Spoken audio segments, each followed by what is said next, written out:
And take two.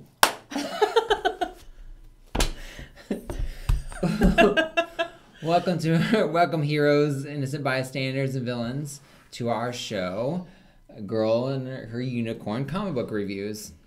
I'm Alan the Unicorn, and this is Jenny the Girl. Oh, Jen the Girl.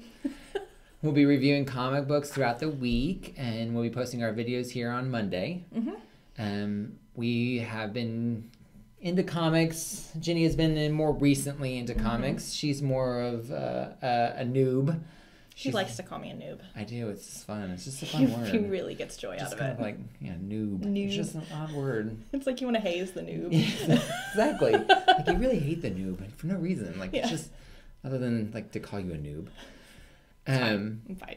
I'm more of a veteran. I've been in the trenches for several years. I collected comic books for over 30 years. I am more of a teen book. I like the superheroes, flashy powers and exciting things. I've collected X-Men for many, many years.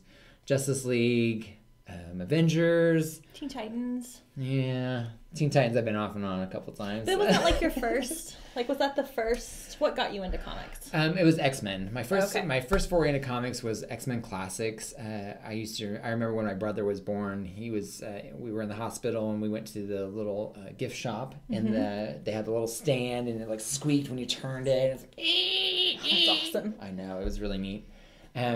I didn't realize how much I would miss those things. And they had X-Men Classic, and it had the Dark Phoenix saga was at that time. And so I got that, and I talked my grandmother into buying it for me. And that's awesome. And then we... and he's actually bought that one for me. Yes. You got me the Dark Saga. I did get you the Dark Phoenix saga. It's because it's a really good one. It really is good. It is really good.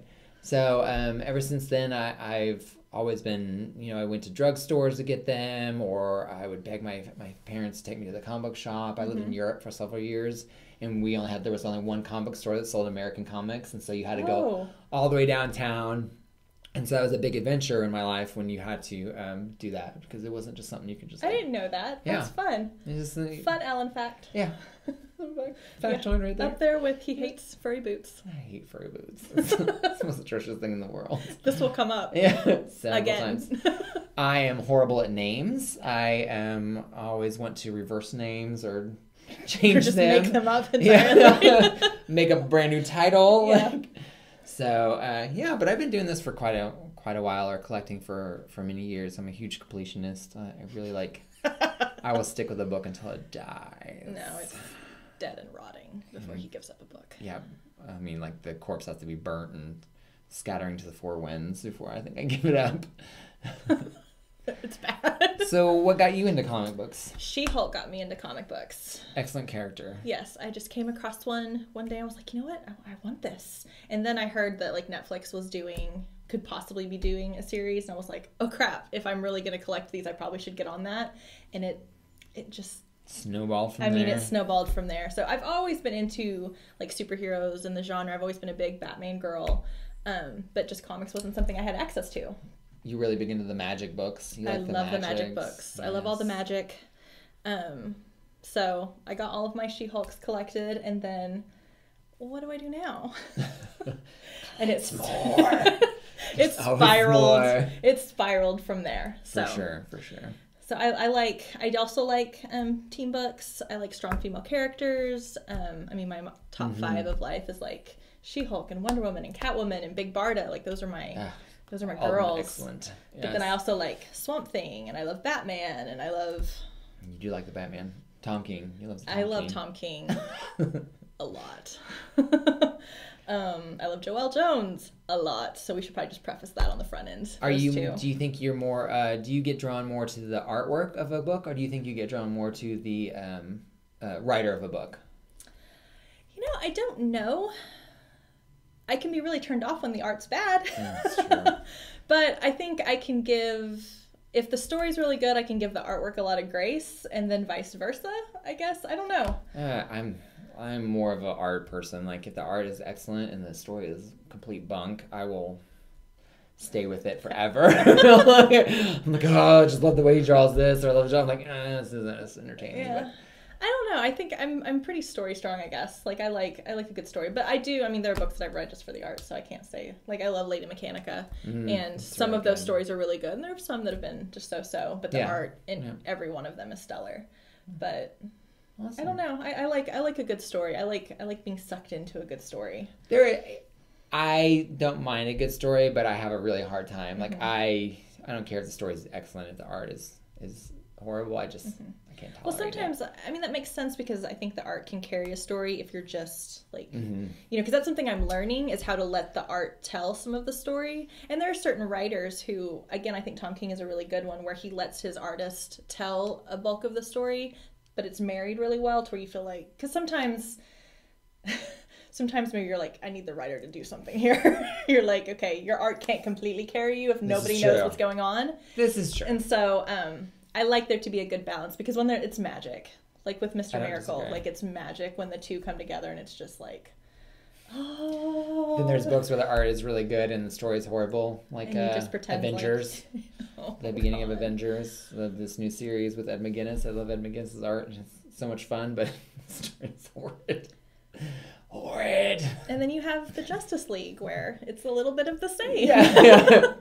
Where you really want to like it. And I really love the art. And, it's just, And I love the story's characters. so weird. But it's so weak. So do you feel like you read a lot more DC, Marvel, Independent? Do you have I a would good say mix? I read mostly DC and Independent and then Marvel. I think Marvel's probably at the bottom of my stack. And just what I mean, I read X-Men and like I'll read anything Black Widow. I love Black Widow. Again, strong female. Yeah, character. that's my, if you want to call it a trope, or I don't know, it's like that's my call sign there. Strong female characters. I know, I do. I like them too. But yeah, Marvel's probably. I think that's the only Marvel I really read. Since I like a lot more of the superhero genre, I definitely think that's the big two that they usually use: Marvel, DC. I don't think I pick between. I like both of them. You read, I think, are pretty good. I get a good mix of both of them, but I mean, like I also like the independents, but sometimes it's hard for me because it's not the exact genre that I was wanting. I think that's where I find my magic stuff is in the independents. It is very true. Because like dark magic, it's black magic. But for some reason I can't get that down. That's a good book. That's a really good one, and but those are all like independent things. So. And like Lumberjanes. So we also have a Team Unicorn comic book club that we read with friends. And our first book was Black Magic, which we really, really enjoyed. And then we did Lumberjanes, which is something that I would have not read on my own, but I thoroughly enjoyed. Right. It was my great. pick. It was a fun one. It was different. So fun. It was it was a good mirror of things that was differences that I was the same way. I was like, I'm not gonna. Yeah. I was the one that picked it, but I really didn't have a lot of hope. But it was really good. It was good. Yeah. And then we did Lock and Key. Oh my God. good. Read Lock and Key. Like it's But that's so good. again, that was like it wasn't a big two. It was just kind of a middle or an independent-ish kind of thing, where it wasn't. There's not really a genre. I would call it more of a magic genre or a horror genre. Horror. I would say it's lumped into horror. I would say. Yeah. Kind of Lovecraftian a But little bit. it was really good. And then we had our newest one this past week was Black Hammer. Dark Hammer. Dark Hammer. It was okay. No, I wasn't a fan. I mean, Yeah, like we it was just okay. It wasn't our favorite thing in the world. But that's what's been fun about the comic book club is that we've been able to read these other things that maybe weren't. And that we wouldn't pull. That wouldn't be on our pull list. So. Yeah. So we're really excited for this channel. We hope that you'll come back and check out our reviews. Like Alan said, we'll be posting it on Monday, and it'll be just our top 3 of the week, or maybe not top 3, but just 3 books that we want to talk about for that week, then kind of go over the rest of our pull list. And please come along for the ride. I think it'll be fun. I really think so too. I think it'll be this will be a labor of our love of this genre and these type of things. It's definitely something that we want to put out there in the world to hopefully encourage people to read different things and and hear what you guys have to say as far as like what you're reading, and maybe hopefully find something for us to enjoy. Absolutely, because that's something that I've loved, and that I'm sad that I didn't find like the comic book genre early on, is that there's so much. Like people like to lump it into like it's for kids or it's only for nerds, or I mean they're obviously not reading comic books because there's so much amazing something for art everybody and story amazing storytelling, and it's been a really fun ride so far. Yeah. So hopefully you'll join us for the roller coaster, and we'll see you on the other side. Yeah. Bye.